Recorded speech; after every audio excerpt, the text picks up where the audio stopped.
Hello Malayalees. Vlog തുടങ്ങുമ്പോൾ തന്നെ ഈ കാര്യം എനിക്ക് പറയണമെന്നുണ്ടായിരുന്നില്ല, പക്ഷെ പറയേണ്ട ഒരു സിറ്റുവേഷൻ ആയിപ്പോയി. ഷോ നടക്കുന്നത് എപ്പോഴും ഹോട്ടലിൽ അല്ലെങ്കിൽ ഔട്ട്സൈഡ് ആണെങ്കിൽ ഒരു പ്രത്യേക തീമൊക്കെ ക്രിയേറ്റ് ചെയ്തിട്ട് ചെയ്യാറുണ്ട്. എല്ലായിടത്തും ഒരു തീം ഉണ്ടായിരിക്കും ഫോർ ഷുവർ. അപ്പോൾ എല്ലാ ആദ്യത്തെ ദിവസങ്ങളിലും ഫിറ്റിങ്സും സ്റ്റേജ് റിഹേഴ്സലും മാത്രമല്ല, ഇവൻറ്റ് നടക്കുന്ന ഹാളിലെ ഫുൾ ലൈറ്റിംഗ് അറേഞ്ച്മെൻറ്റും ആ ഫിറ്റിങ്സ് നടക്കുന്ന ആ ദിവസങ്ങളിലും തീർന്നിട്ടുണ്ടാവില്ല. ഓൾറെഡി അവർ നേരത്തെ സ്റ്റാർട്ട് ചെയ്തിട്ടുണ്ടാവാം. അപ്പോൾ ഞാൻ വ്ളോഗ് എടുക്കാൻ നോക്കിയപ്പോഴൊക്കെ ഞാൻ എവിടെയൊക്കെ വെച്ചാണോ എടുക്കാൻ നോക്കിയത് അവിടെയൊക്കെ ലൈറ്റിങ്ങിൻ്റെ വെട്ടം ഭയങ്കര കുറവായിരുന്നു. അത് വീഡിയോയിൽ നന്നായിട്ട് കാണാൻ പറ്റും. എന്ന് വെച്ചാൽ ക്ലാരിറ്റി ഒരു കുറവ് സംഭവിച്ചിട്ടുണ്ട്. അങ്ങനെയാണ് ഫിറ്റിങ്ങിന് നമ്മൾ പോകുന്ന ദിവസം ഹോളാണെങ്കിൽ അവിടെ വെളിച്ചമൊക്കെ കുറവായിരിക്കും. കാരണം ആ ഫിറ്റിങ്സും സ്റ്റേജ് റിഹേഴ്സലും കഴിഞ്ഞ് നമ്മൾ പോകുമ്പോഴും അവിടുത്തെ ഓൾ ഇവൻറ്റിൻ്റെ ലൈറ്റിംഗ് അറേഞ്ച്മെൻറ്റ് കഴിഞ്ഞിട്ടുണ്ടാവില്ല.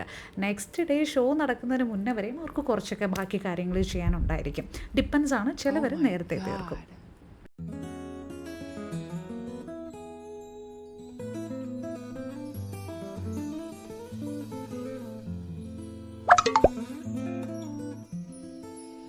DJ ആക്ച്വലി നമ്മുടെ ഫാഷൻ ഷോയിൽ എനിക്ക് തോന്നുന്നു ഷിബുച്ചേട്ടന്റെ ഷോസിൽ മോസ്റ്റ്ലി പ്ലേ ചെയ്തത് ഒരാള് ജിതിനു ആണ് അല്ലേ?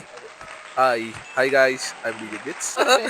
ഗോകുല നല്ലൊരു ബ്ലോഗറാണ്, എന്റെ നല്ലൊരു ക്ലോസ് ഫ്രണ്ടാണ്. സത്യമാണ് ഗോകുലയുടെ. അതല്ല, അതെ, ഞാൻ സബ്സ്ക്രൈബറാണ്. ആക്ച്വലി എനിക്ക് തോന്നുന്നു നമ്മൾ ഓൾറെഡി ഒരു ഇൻട്രോ എടുത്തതായിരുന്നു, പക്ഷെ അത് പാളിപ്പോയി, മൈക്ക് വന്നിട്ട് ഓൺ ആയിരുന്നില്ല. പക്ഷെ എനിക്ക് പറയാനുള്ളത് ഒരു ഫാഷൻ ഷോവിനെ പറ്റിയിട്ട് എന്താണ് ഒരു ഷോയിൽ നടക്കുന്നത്. ഫിറ്റിങ്സ് ആണ് ഫസ്റ്റ് ഡേ നടക്കുന്നത്, പിന്നെയാണ് ഫാഷൻ ഷോ, പിന്നെ പ്രാക്ടീസ് സെക്ഷൻ ഉണ്ടായിരിക്കും. അപ്പൊ അതിനെപ്പറ്റി മോഡൽസിനായിരിക്കും ഞങ്ങൾക്ക് പറയാൻ കഴിയും തോന്നി. ഹായ് ഡാനിതു, രണ്ടുപേരെ ഹൈറ്റ് ഒന്ന് പറയും ഫസ്റ്റ്. 6.3. 5'11". ഒട്ടും പൊക്കില്ലാത്ത മോഡൽസ് ആണ് ഞങ്ങളുടെ കൂട്ടത്തിൽ. ഇത് വന്നിട്ട് ലുല്ലു, ഫാജി, രണ്ടുപേരും ഒരു ഹായ് പറയും അല്ലേ? ഫാഷൻ ഷോ, റൺ വാക്ക്, മലയാളികളോട് ചോദിച്ചാൽ പറയും സ്റ്റേജിലൂടെ നടക്കുന്നതല്ലേ. അത് തന്നെ, റൺ വാക്ക്. കേരളത്തിലെ പ്രീമിയം ഷോസിനെ പറ്റി പറയുകയാണെങ്കിൽ ഈ പ്രമുഖ കൊറിയോഗ്രാഫേഴ്സിനെ പറ്റി പറയാതിരിക്കാൻ പറ്റില്ല. ഈ ഇൻഡസ്ട്രിയിലുള്ളവർക്ക് അവരെ പറ്റി അറിയില്ല എന്ന് പറഞ്ഞാൽ ഈ ഇൻഡസ്ട്രിയിൽ അവർക്ക് എത്ര വർഷത്തെ എക്സ്പീരിയൻസ് ഉണ്ട് എന്നുള്ളത് നമുക്ക് റിയലൈസ് ചെയ്യാനായിട്ട് പറ്റും. സോ ഒഴിച്ചുകൂടാനാകാത്ത ഒരു വ്യക്തിത്വങ്ങളാണ് കേരളത്തിലെ ഫാഷൻ ഷോ. ഇപ്പോൾ നിലനിൽക്കുന്നുണ്ടെങ്കിൽ തീർച്ചയായിട്ടും ഇവരുടെ എഫേർട്ടും ഡെഡിക്കേഷനും ഉണ്ട്. അത് 9 വർഷമായി ഞാൻ കണ്ടതിൻ്റെ ഭാഗമായിട്ടാണ് ഞാൻ പറയുന്നത്. ഞാനിപ്പോൾ നിൽക്കുന്നത് ഷിബുച്ചേട്ടൻ്റെ ഷോയിലാണ്. Shiva sir, Dalu sir, Jude sir, Sham Khan sir, Shanoj സാറും. ബാക്കിയുള്ള വ്യക്തിത്വങ്ങളുടെ കൂടെ ഞാൻ വർക്ക് ചെയ്തിട്ടുണ്ടെങ്കിൽ പോലും ഒരു 3-4 വർഷം ഒരു കണ്ടിന്യൂ ആയിട്ടുള്ള ഒരു വർക്ക് അവരുമായിട്ട് ചെയ്തിട്ടുണ്ടാവില്ല. ഇടയ്ക്കിടയ്ക്ക് 1, 2, 3, 4 ഷോസ് ചെയ്തിട്ടുണ്ടായിരിക്കാം. കണ്ടിന്യൂറ്റി അവരുമായിട്ട് ഇല്ലാതിരുന്നത് കൊണ്ടാണ് ഞാൻ അവരുടെ പേര് മെൻഷൻ ചെയ്യാത്തത്. തീർച്ചയായിട്ടും ഇനിയും ബ്ലോഗ്സുകൾ വരുമ്പോൾ മെൻഷൻ ചെയ്യാം അവരുടെ പേര് വിട്ടുപോയിട്ടുണ്ടെങ്കിൽ. ഇവരുമായിട്ട് ഒരു 4 വർഷത്തെയോ 3 വർഷത്തെയോ ഒരു കണ്ടിന്യൂ ജേണി എനിക്ക് ഉണ്ടായിട്ടുണ്ട്. പിന്നെ ഫാഷൻ ഷോ എന്ന് പറയുമ്പോൾ 2 ദിവസം അല്ലെങ്കിൽ 1 ദിവസമാണ് നടക്കുന്നത്. 2 ദിവസമാണെങ്കിൽ ഫസ്റ്റത്തെ ദിവസം എന്ന് പറയുന്നത് ഫിറ്റിംഗ് ആയിരിക്കും. അപ്പോൾ നമ്മുടെ ബോഡി മെഷർമെൻറ്റ് ഓൾറെഡി തന്നെ നമ്മൾ കൊറിയോഗ്രാഫേഴ്സിന് അയച്ചു കൊടുത്തിട്ടുണ്ടായിരിക്കും. അതിൻ്റെ ഭാഗമായിട്ട് ഓരോ മോഡൽസിനുമുള്ള ഡ്രസ്സ് ബാക്ക് സ്റ്റേജിൽ ഹാങ് ചെയ്തിട്ടുണ്ടായിരിക്കും. നമ്മൾ അത് വെയർ ചെയ്ത് നോക്കുകയും അതിൽ എന്തെങ്കിലും അളവ് നമ്മുടെ ഫിറ്റിങ്സിൽ മെഷർമെൻറ്റിൽ എന്തെങ്കിലും വ്യത്യാസമുണ്ടെങ്കിൽ അത് അവർ റീസ്റ്റിച്ച് ചെയ്ത് പിറ്റേ ദിവസം ബാക്ക് സ്റ്റേജിൽ ഹാങ് ചെയ്തിട്ടുണ്ടായിരിക്കും. നമുക്ക് നമ്മുടെ ഡ്രസ്സ് ചേഞ്ച് ചെയ്യുന്നതിന് നമ്മളെ ഹെൽപ്പ് ചെയ്യാനായിട്ട് ബാക്ക് സ്റ്റേജിൽ കുറച്ച് പേരെ ഏൽപ്പിച്ചിട്ടും ഉണ്ടായിരിക്കും. ഇതൊരു ഈവനിങ്ങോട് കൂടി തന്നെ കഴിയുകയും അത് കഴിഞ്ഞാൽ നമ്മൾ നേരെ പോകുന്നത് സ്റ്റേജിലേക്കാണ്. Stage practice. ആക്ച്വലി ഈ ഷോയിൽ 12 ഡിസൈനേഴ്സ് ആയിരുന്നു ഉണ്ടായിരുന്നത്. അതിനെ എ പൂൾ, ബി പൂൾ എന്ന് 2ആയിട്ട് ഡിവൈഡ് ചെയ്തതിന് ശേഷം ആണ് കോസ്റ്റ്യൂംസ് കൊടുക്കുന്നത്. ഞാൻ എ പൂളിലായിരുന്നു. എനിക്ക് 6 കോസ്റ്റ്യൂം ആയിരുന്നു ഉണ്ടായിരുന്നത്. ഞാൻ വിചാരിച്ചു നാളെ ഫുൾ കോസ്റ്റ്യൂം കാണിക്കാം എന്ന്. അതും അല്ലാണ്ട് സാരീസും ലെഹങ്കയൊക്കെയാണ്. അപ്പോൾ പിന്നെ ഫുള്ള് കോസ്റ്റ്യൂം കാണിക്കുന്നതിൽ പരിധികളുണ്ട് കേട്ടോ. അതാണ് എനിക്ക് തോന്നുന്നു നമ്മൾ ട്രയൽസ് കഴിഞ്ഞാൽ ഏറ്റവും കൂടുതൽ പിന്നെ സ്പെൻഡ് ചെയ്യുന്ന സ്ഥലം ഇവിടെ ഭയങ്കര കുറവാണ്. സ്റ്റേജ് കോസ്റ്റ്യൂം ട്രൈ ചെയ്യാം. എവിടെ? എന്താ ചേച്ചി പറഞ്ഞ ഞങ്ങൾ ഏറ്റവും അറിയില്ലല്ലോ ഞാനത്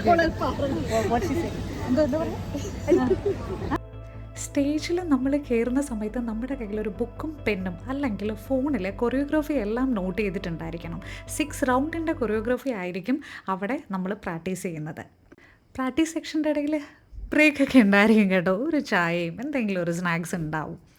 ഒരു നിയർ ടു ബിഫോർ 8 o'clock ആകുമ്പോൾ തന്നെ നമ്മൾ ഫിനിഷ് ചെയ്തിട്ടുണ്ടാവും.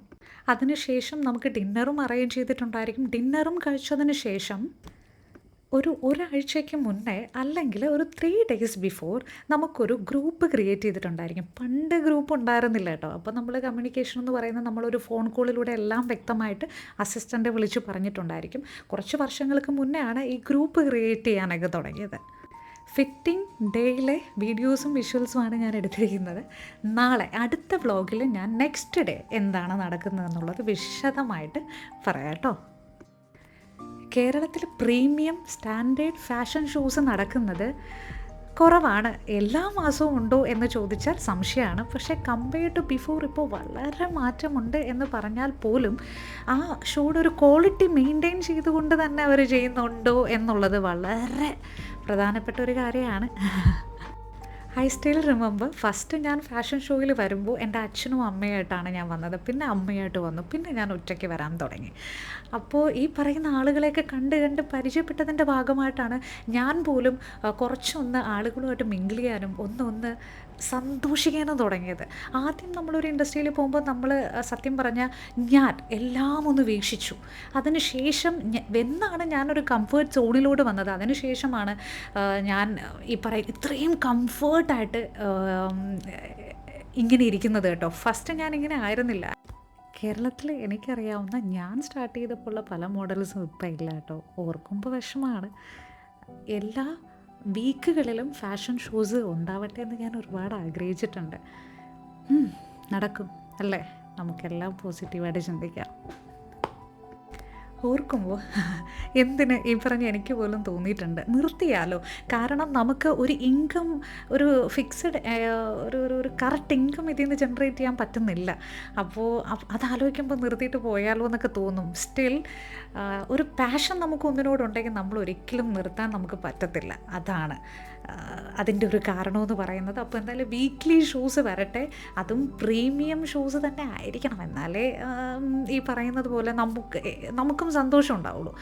അപ്പോൾ ചിത്തുവിനെ പറ്റി പറയുകയാണെങ്കിൽ 4 വർഷത്തോടെ ചിത്തുവിനെ അറിയാം. ചിത്തു ഷോ കഴിഞ്ഞാലും അവിടെ നിന്ന് സൗണ്ടൊക്കെ ഒന്ന് കറക്റ്റ് ചെയ്തതിന് ശേഷം മാത്രമേ പോകാറുള്ളൂ. എല്ലാ മോഡൽസും എല്ലാവരും പോയിട്ടുണ്ടായിരിക്കും. എന്നാലും ചിത്തു അവിടെ ഒരു പ്രാക്ടീസ് സെക്ഷൻ നടത്തിയതിന് ശേഷമേ പോകാറുള്ളൂ. അതെനിക്ക് അവൻ്റെ ഇഷ്ടപ്പെട്ട ഒരു ക്വാളിറ്റിയാണ്. പിന്നെ അല്ലാതെ അവൻ പ്ലേ ചെയ്യുന്ന സമയത്ത് ആരെയും അവൻ്റെ അടുത്ത് അങ്ങനെ നിർത്താറില്ല. അവൻ തന്നെയാണ് അത് ഡീൽ ചെയ്യുന്നത്. ആ ക്വാളിറ്റി എനിക്ക് ഭയങ്കര ഇഷ്ടപ്പെട്ട ഒരു കാര്യമാണ് ചിത്തുവിൻ്റെയിൽ. വണ്ടി ഞങ്ങൾക്ക് കുറച്ചൊന്ന് ലേറ്റായി എത്താൻ. അതിൻ്റെ ഭാഗമായിട്ട് കുറച്ച് ടൈമും കൂടെ അവിടെ ഒന്ന് ഇരിക്കാൻ പറ്റി. അപ്പോൾ വ്ളോഗ് എടുക്കുന്നതുകൊണ്ടാണ് കേട്ടോ ഞാൻ ജസ്റ്റ് ഒന്ന് കയറി അവൻ്റെ കൂടെ ആ പാട്ടിൻ്റെ കൂടെയൊക്കെ ഒന്ന് എൻജോയ് ചെയ്തത്. ശരിക്കും പറഞ്ഞാൽ എൻ്റെ കൂടെ ഒരാളെയും കൂടെ ഞാൻ കൊണ്ടുപോകണം. എന്നാൽ മാത്രമേ എനിക്ക് കുറച്ചും കൂടെ ഒന്ന് ബെറ്ററായിട്ട് വീഡിയോ എടുക്കാൻ പറ്റത്തുള്ളൂ. കാരണം നമ്മൾ ഇൻഡിവിജ്വലായിട്ട് ചെയ്യുമ്പം ഇതിൻ്റെ ഈ എല്ലാ തിരക്കുകൾക്കിടയിലും എടുത്തു തീർക്കാൻ പറ്റുക എന്നുള്ളത് പാടാണ്. ചില ഷോയിൽ ഫിറ്റിങ്സ് രാവിലെ നടത്തിയിട്ട് ഉച്ചയ്ക്ക് ഷോ നടത്താറുണ്ട്. ചെറിയ ഷോസ് ആണെങ്കിൽ അല്ലെങ്കിൽ 2 ദിവസമായിരിക്കും നടക്കുക. ഫസ്റ്റ് ഡേയിലെ ഫിറ്റിങ്സ് ഡേ കഴിഞ്ഞ് കേട്ടോ. അപ്പോൾ ശരി, അടുത്ത വീഡിയോയിൽ കാണാം.